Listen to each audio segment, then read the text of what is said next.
पिता तेरे नाम की स्तुति हो। हे जीवन दाता तेरे सम्मुख आते हम। हे स्वर्ग पिता तेरे नाम की स्तुति हो।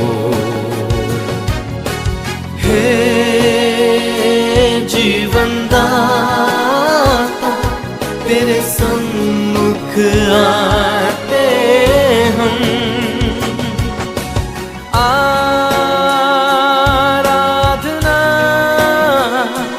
ओ आराधना,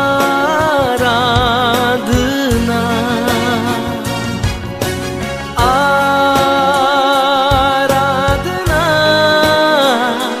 ओ आराधना।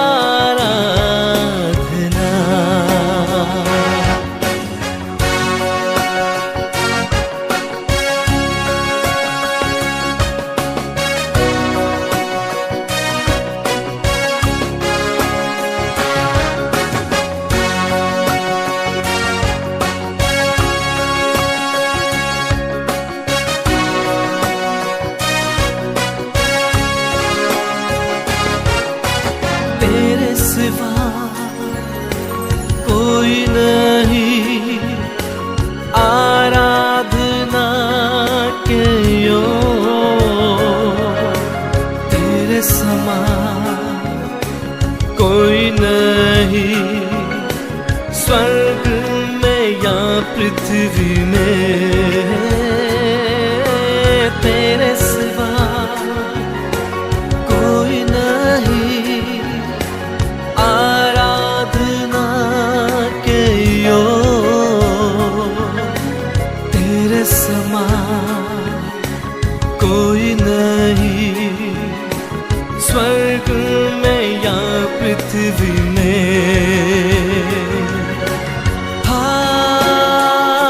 आराधना हो आराधना,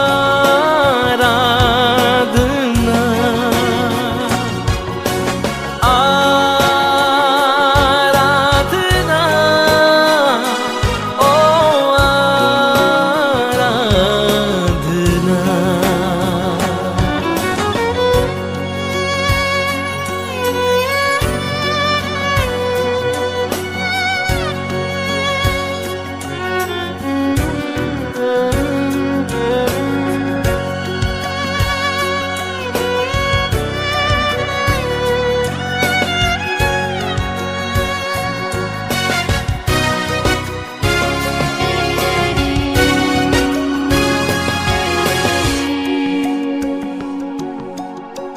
तेरे सिवा कोई नहीं आराधना के योग्य। तेरे समान कोई नहीं स्वर्ग में या पृथ्वी में। हो तेरे सिवा कोई नहीं आराधना के योग्य। तेरे समान कोई नहीं स्वर्ग में या पृथ्वी में। आराधना ओ आराधना, आराधना ओ आराधना। हे स्वर्ग पिता तेरे नाम की स्तुति हो। हे जीवन दाता तेरे सम्मुख आते हम। हे पिता तेरे नाम की स्तुति हो। हे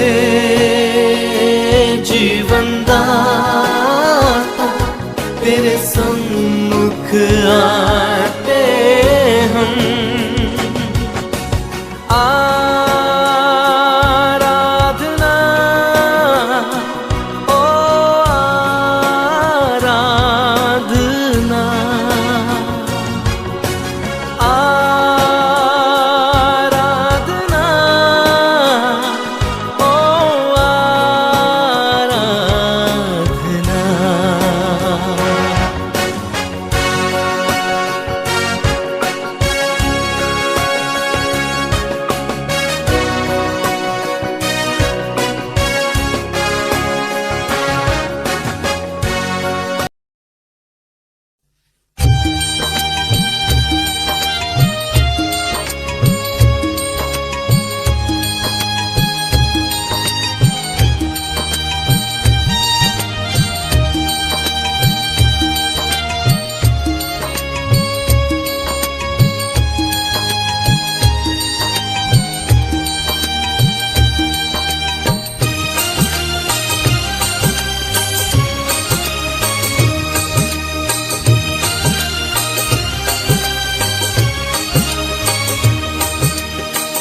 ભાઈ મને ભાગ્ય મળ્યા છે,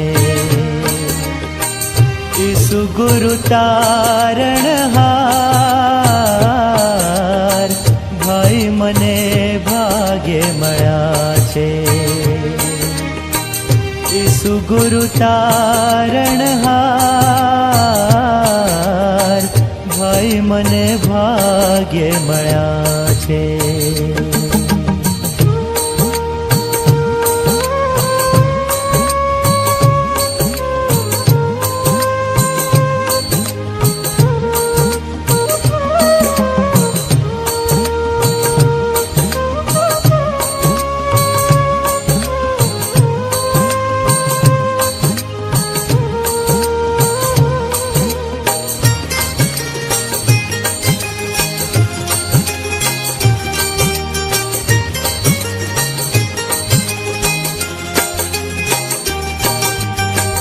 तन मन धन मारा प्रभु ने अर्पूं, तेनी जाऊं बलिहार.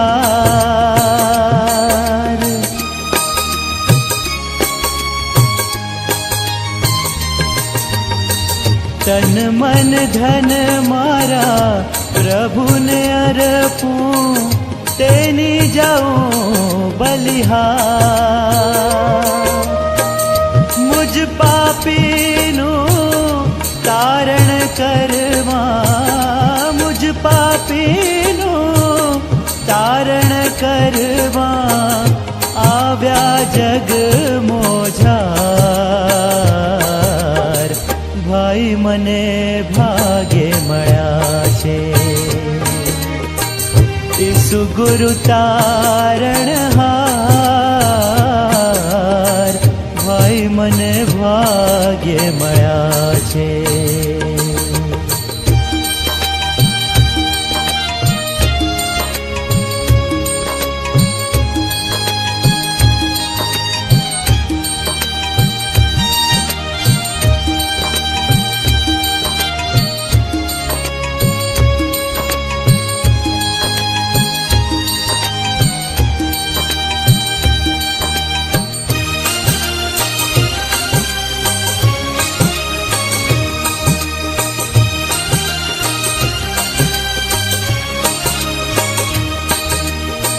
स्वर्ग छोड़ी प्रभु जगमाव्या, टाळवा कलंक केरो भार.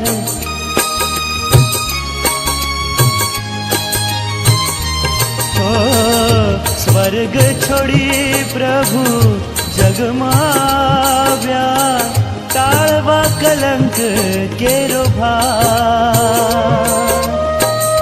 पापी जगने देखी दयाळे, पापी जगने देखी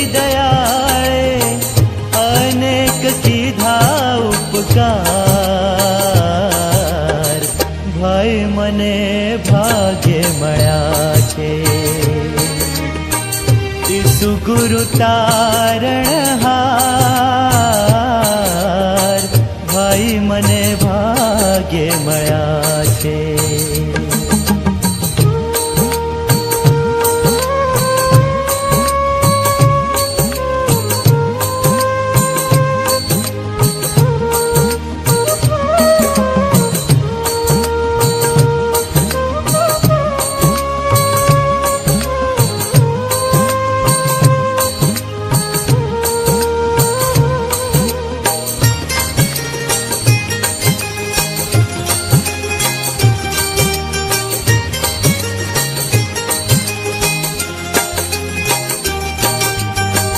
જે જન આશ ઈસુ પર રાખે તે પામશે ઉદ્ધાર.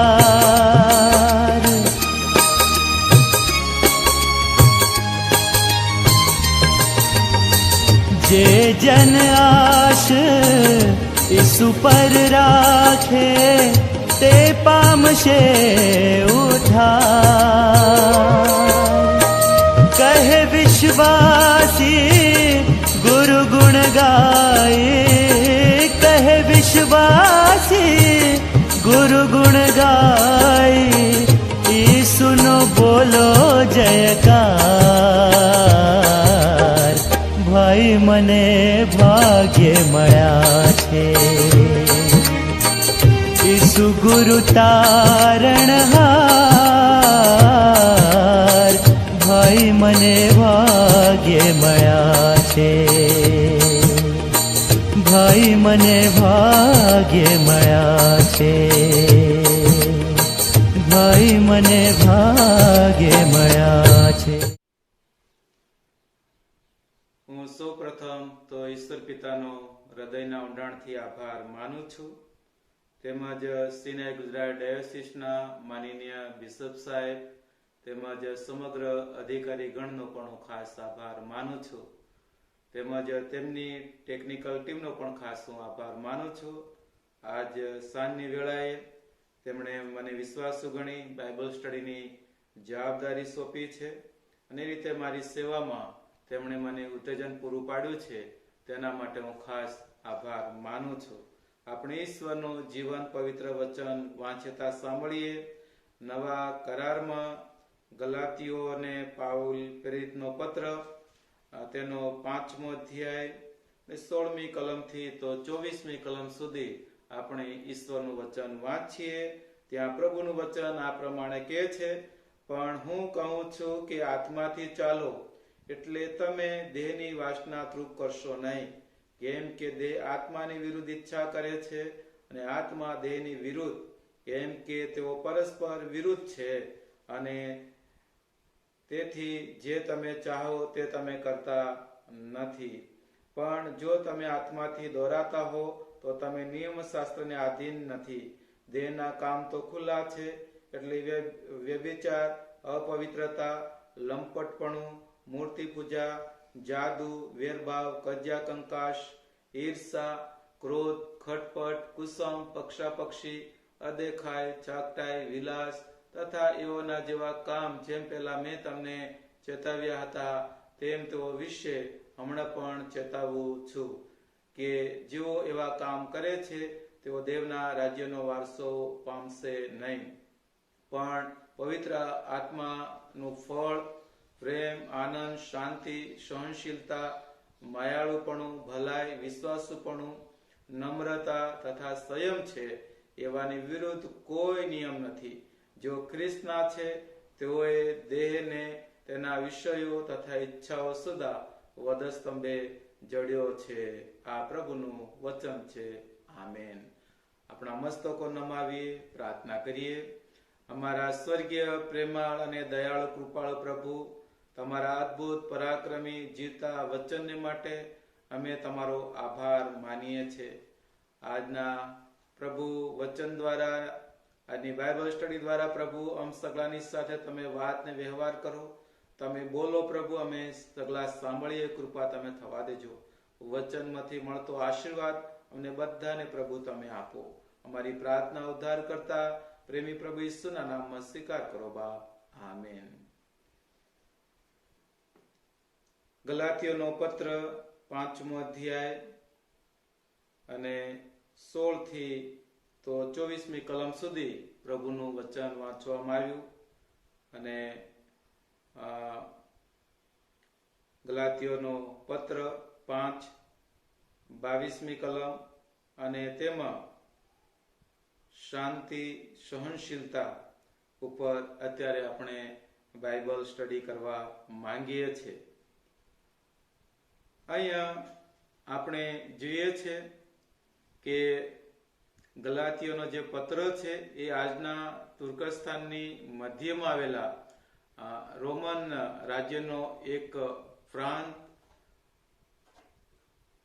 એ તે સમયનું એટલે ગલાતિયા પાઉલનો આ પત્ર કોઈ એક જ મંડળીને નહીં, પણ તેણે કેટલાક વર્ષો ઉપર પોતે જ સ્થાપેલી અનેક મંડળીઓને સંબોધીને લખાયેલો છે. કોઈ પણ મંડળીનું નામ આપ્યું નથી, તેથી તે મંડળીઓ કોઈ એક ચોક્કસ કહી શકાય એમ નથી. વળી એ પત્ર ક્યારે લખાયો હતો તે પણ કોઈ જાણતું નથી. કોઈ કહે છે કે ઈસવીસન 54-56માં, તો કોઈ કહે છે કે 48-49માં. અને પત્ર લખવાનું પાઉલનું કારણ તો પત્રો પરથી જ દેખાઈ આવે છે કે તેણે આ વિદેશી બિન યહૂદી મંડળીઓ સ્થાપી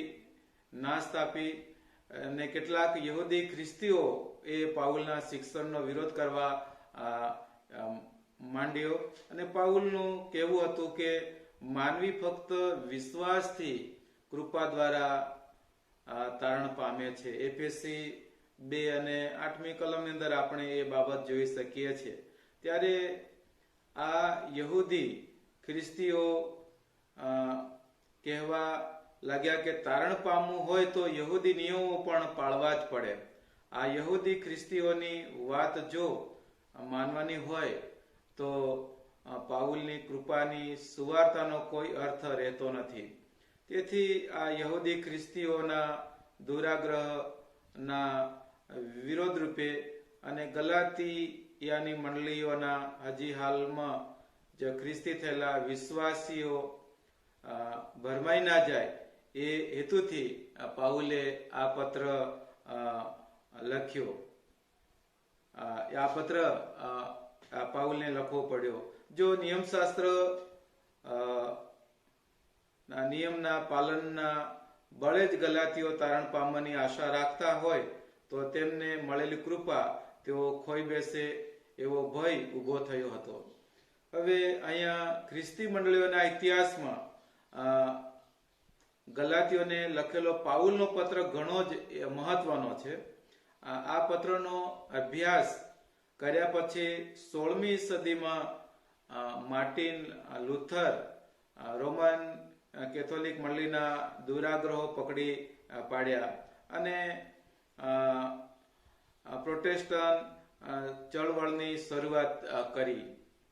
કારણ કે આ પત્રના અભ્યાસ પછી જ તેમને ખ્રિસ્તી સુવાર્તાનું મુખ્ય તત્વ સમજાયું. એટલે કે માનવી કોઈ મંડળી દ્વારા કે કોઈ નિયમના પાલન દ્વારા તારણ નથી પામતો, પણ વિશ્વાસ દ્વારા સાંપડેલી ઈશ્વરની કૃપા દ્વારા જ એ તારણ પામે છે. અને જગતના લોકો પોતાના જ કર્મો અને પરિશ્રમ દ્વારા તારણ પામવાની આશા રાખે છે.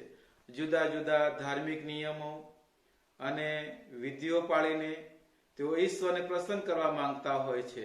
પોતાની શક્તિથી તેઓ પુણ્ય કમાવા માંગતા હોય છે, પણ તેમનો સર્વશ્રમ મિથ્યા છે. માત્ર કૃપા દ્વારા તે ઈશ્વરને માન્ય થાય છે. ઈશ્વરે મહાન પ્રેમ અને દયા વડે પાપીજનો માટે સ્વર્ગનું બારણું ખોલ્યું છે. ગલાતીઓને લખેલા આ પત્રનો મુખ્ય સાર આ જ છે. પાઉલના જીવન વિશે વધુ માહિતી માટે આપણે જ્યારે જોઈએ તો રોમનના પત્રની અંદર એ ઘણી બધી બાબતો આપણને ત્યાં જોવા મળે છે. અહીંયા આપણે જોઈએ છે ગલાતીઓનો પત્ર 5 અને 22મી કલમ એ મારું આધાર વચન છે, અને ત્યાં શાંતિ અને સહનશીલતા ઉપર આપણે પ્રભુના વચનનું આપણે થોડો સમય મનન કરવા માંગીએ છીએ. અહીંયા પવિત્ર આત્માનું કાર્ય અને તેમના ફળ બંને વચ્ચે દેખીતો જ તફાવત છે. પવિત્ર આત્માની સક્રિય સેવાનું સીધું પરિણામ આત્માનું કાર્ય છે. પવિત્ર આત્માનો આપણામાં વાસો અને તેમના પ્રત્યેની આપણી આધીનતાનું પરિણામ પવિત્ર આત્માનું ફળ છે. ગલાતી 5:17-23 દેહના કાર્યો અને આત્માના ફળ વચ્ચે સ્પષ્ટ તફાવત દર્શાવવામાં આવ્યો છે. દેહના કાર્યો 15 બાબતો જે સ્વાભાવિકપણે આદમના સ્વભાવનું પરિણામ છે. નવા જીવન ઉપર પવિત્ર આત્માનું સંચાલનનું પરિણામ પવિત્ર આત્માના ફળ છે. પવિત્ર આત્માના ફળ માટે 9 બાબતો એક વચનનો ઉપયોગ ફળની એકતા દર્શાવે છે, અને જ્યાં સુધી 9 બાબતોનો સમાવેશ ના થાય ત્યાં સુધી ફળ સંપૂર્ણ નથી. જ્યાં સુધી આ 9 કૃપા અને પ્રદર્શિત કરવામાં ના આવે ત્યાં સુધી ખ્રિસ્તી વ્યક્તિ સંપૂર્ણ નથી. અને અહીંયા આપણે જોઈએ છે કે એ ફળોમાં જે ત્રીજો જે ક્રમ આવે છે એ તો શાંતિ ની વાત આવે છે. આ ઈશ્વરની શાંતિ છે જે આત્માને સંપૂર્ણ સંતોષ આપે છે. કોલોસી 3 અને 15મી કલમની અંદર આપણે ત્યાં જોઈએ તો એ બાબતો આપણને ત્યાં જોવા મળે છે. અને એ શાંતિ એ ઈશ્વર તરફથી આપણને પ્રાપ્ત થાય છે, અને એ ઈશ્વર આપણને પોતે શાંતિનો દાતા એ આપણને શાંતિ એ આપે છે. અને માટે અહીંયા આપણે જોઈએ છે કે ઈશ્વર એ શાંતિનો દાતા છે. આપણે જૂના કરારની અંદર જોઈએ છે કે ઇબ્રાહિમ ની ત્યાં વાત લખવામાં આવે છે. ઇબ્રાહિમ સંબંધી આપણે જોઈએ તો ઇબ્રાહિમ તો ઈશ્વરના તેડાને આધીન થઈ અને અજાણ્યા દેશમાં તેનું કુટુંબ અને સર્વસંપત્તિ લઈ તંબુઓમાં રહેતો હતો. હજી તેને કોઈ સ્થળે સ્થિર થવા જેવું વાતાવરણ મળ્યું ન હતું. વળી તે તેના કુટુંબના અને બહારના વિવિધ પ્રશ્નોમાં સંકળાયેલો અને ગૂંથાયેલો પણ હતો. છતાં તેનું વર્તન અને જીવન ફલિસ્તીઓના રાજા અબીમેલેકની દ્રષ્ટિમાં ધ્યાનપાત્ર બન્યું. ઇબ્રાહિમના નિર્ણયો અને તેને મળેલી સફળતા જોઈને તેને ખાતરી થઈ કે ઈશ્વર ઇબ્રાહિમની સાથે છે. આ એક મોટી સાક્ષી હતી. અજાણ્યા વિધર્મી લોકો કબૂલ કરતા હતા કે આ માણસ ઈશ્વરનો માણસ છે, તે ઈશ્વરના માર્ગમાં ચાલે છે અને ઈશ્વર તેની સાથે છે. આપણે જે લોકો મધ્યે વસીએ છીએ તેઓ પર આપણી છાપ કેવી છે? તેઓ શું કબૂલ કરે છે કે આપણે ઈશ્વરના માર્ગમાં ચાલીએ છીએ અને ઈશ્વર આપણી સાથે છે? અન્ય લોકો સાથેનું આપણું વર્તન અને આપણા કુટુંબની અંદર આપણું વર્તન ઈશ્વરના નામને શોભા આપે એવું છે કે બટો લગાડે તેવું છે? જો આપણી સાક્ષી સારી હશે તો બહારના બીજા અનેક આપણી તરફ ખેંચાશે અને આપણી પાસેથી સલાહ, દોરવણી અને ઈશ્વર વિશેના જ્ઞાનની માંગણી કરશે. આપણી જવાબદારી મોટી છે પ્રભુના લોકો, બાળકો, વિશ્વાસીઓ તરીકે. ત્યારે આપણે વિશ્વાસી જીવન અને આત્મિક જીવન જીવવાનું છે. જો આપણે આપણો ભાગ બરાબર ભજવીશું તો ઈશ્વર પણ તેમનો ભાગ ભજવશે. જ્યારે કોઈ માણસના માર્ગથી યહોવા રાજી થાય છે ત્યારે તે તેના શત્રુઓને પણ તેની સાથે સલાહ સંપમાં રાખે છે. નીતિ વચન 16 અને 7મી કલમની અંદર તમે જોઈ શકશો. ઇબ્રાહિમના કિસ્સામાં આ બાબત સાચી ઠરી. દુશ્મનો તેની સાથે શાંતિના કરાર કરવા આવ્યા. કુવા સંબંધીનો જે જૂનો વિખવાદ હતો તેનો પણ ઉકેલ લાવવામાં આવ્યો. હવે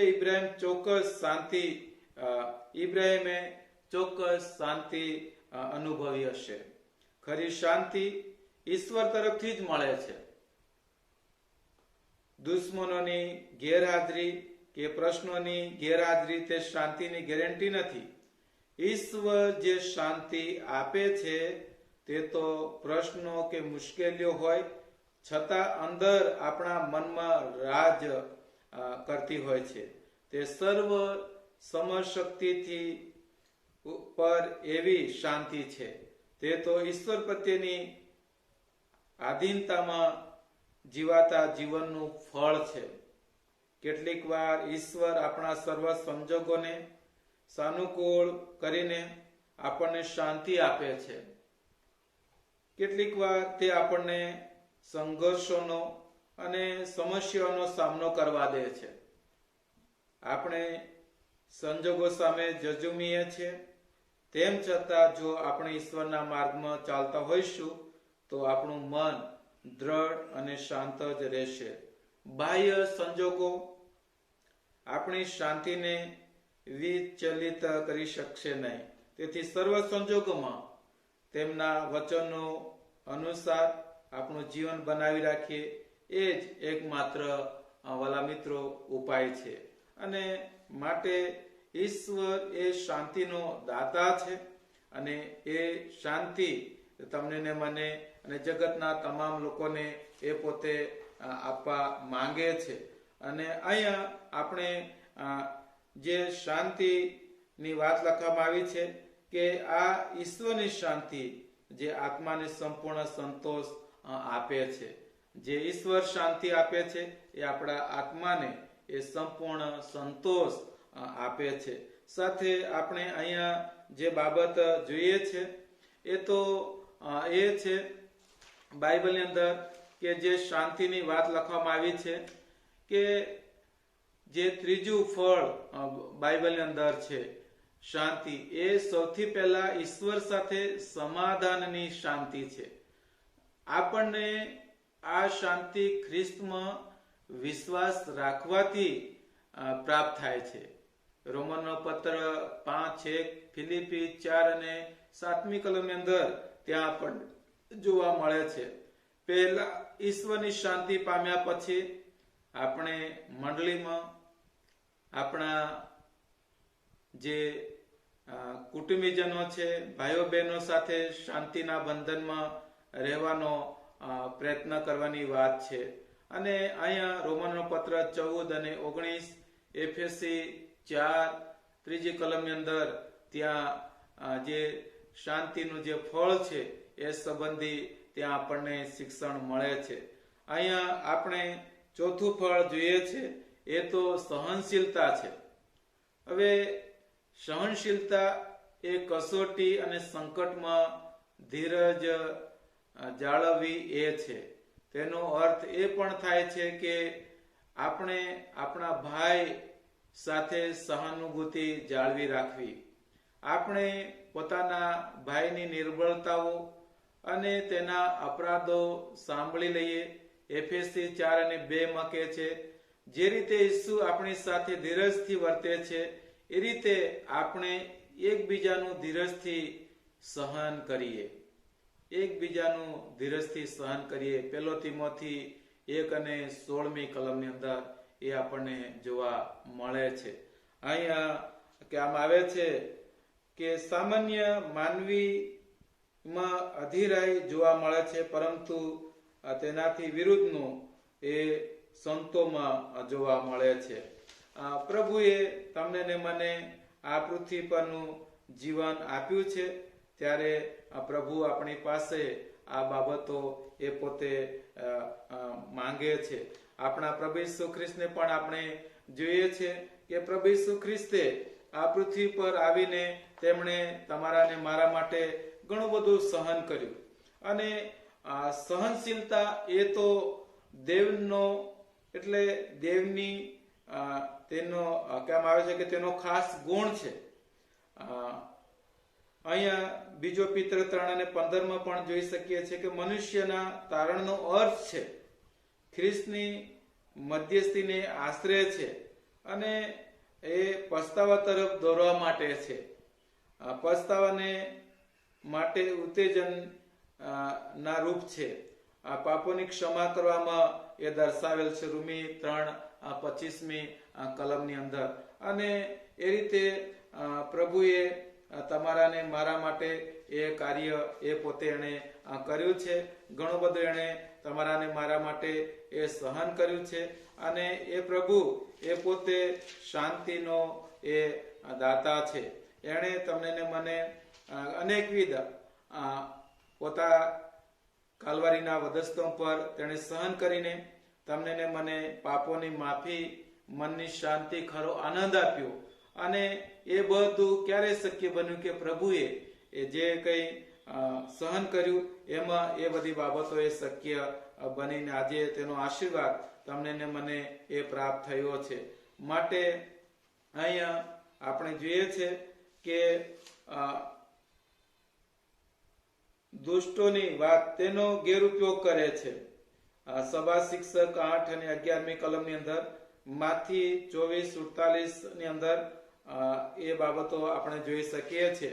જો કે આ સંબંધી ઉદાહરણ લુક 13:6-9 ની અંદર પણ જોવા મળે છે.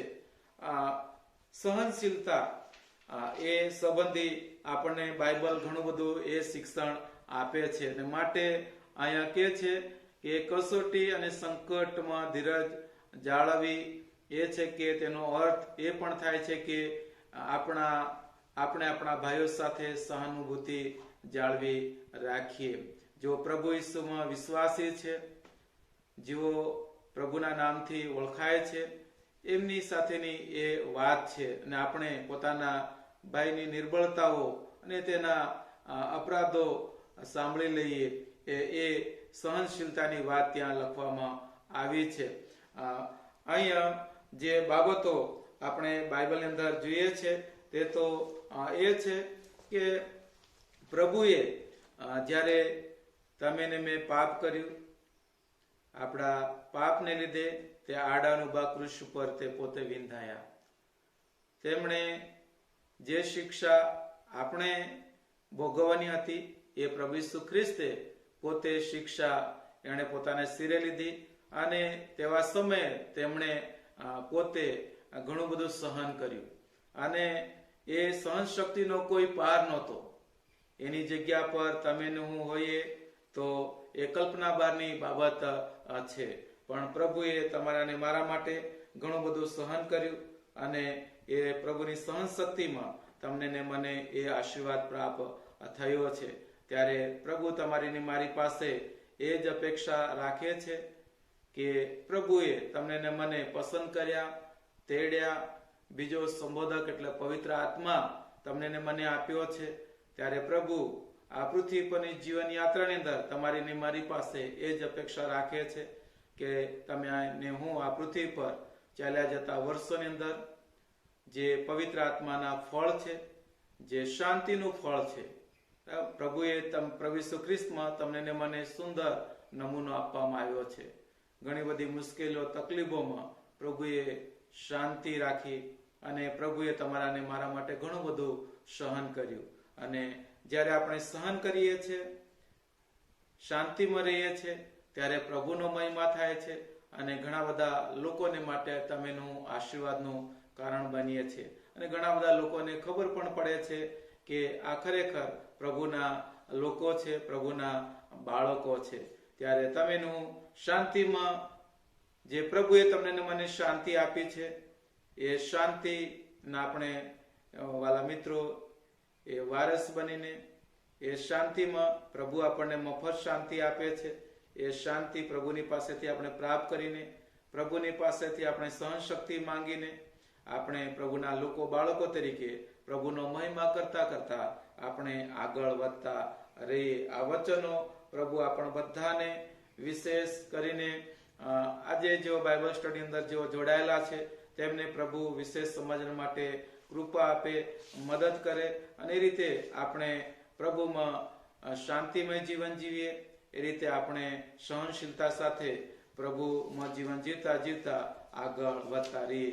આ વચનો આપણ સૌને વિશેષ પ્રભુ સમજણ માટે કૃપા આપે, મદદ કરે. આમેન. Thank you.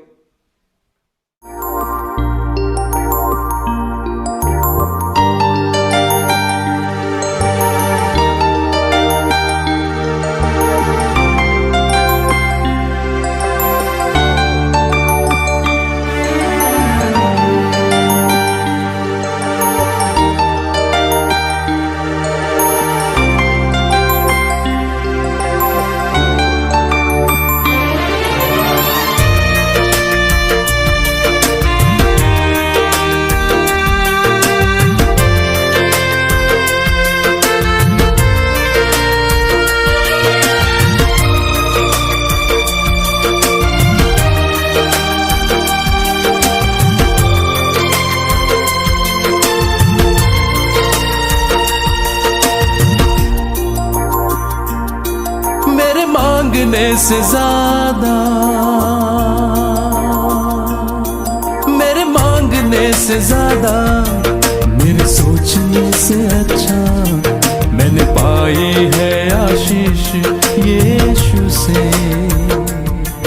मैं भटका हुआ मुसाफिर, मेरी राहों में थी मुश्किल, मैंने पाई है मंजिल यीशु से. मेरे मांगने से ज्यादा, मेरे सोचने से अच्छा मैंने पाई है आशीष यीशु से. मैं भटका हुआ मुसाफिर, मेरी राहों में थी मुश्किल, मैंने पाई है मंजिल यीशु से. मेरे मांगने से ज्यादा,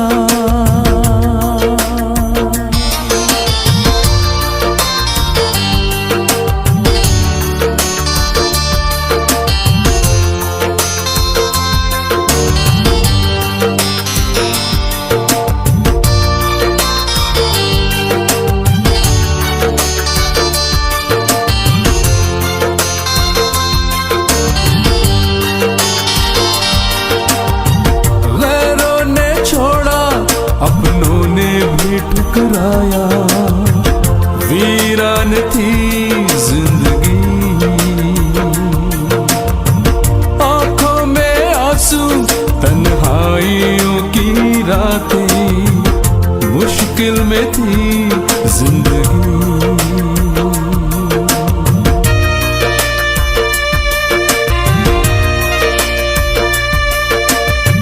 गैरों ने छोड़ा, अपनों ने भी ठुकराया, वीरान थी जिंदगी,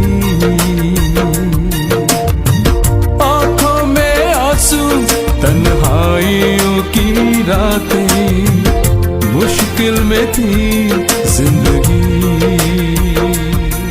तूने अपना लहू बहाया, गुनाहों को मेरे धोया, मैंने पाई है माफी यीशु से.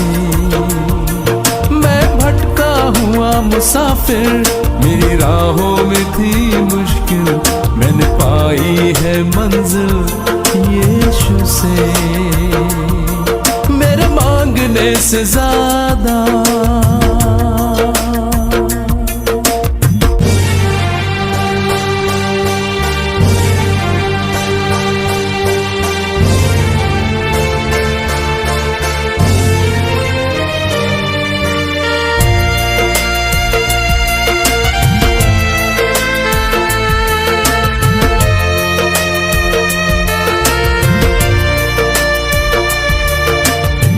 जीवन ये मेरा है तेरे हवाले, तूने ही दी हर खुशी. जाऊं जहां मैं दूं तेरी गवाही, कितना अच्छा है तू मसीह.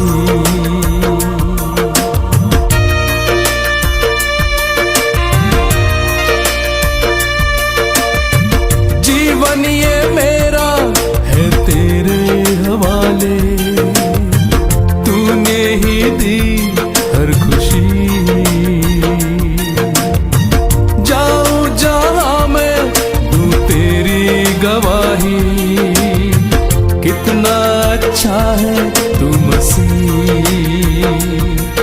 तूने बाहें फैलाई, मुझको दे दी चंगाई, मैंने पाई है शांति यीशु से।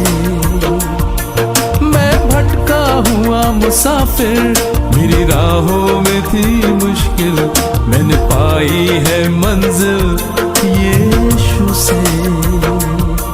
मेरे मांगने से ज्यादा, मेरे सोचने से अच्छा, मैंने पाई है आशीष यीशु से। मैं भटका हुआ मुसाफिर, मेरी राहों में थी मुश्किल, मैंने पाई है मंजिल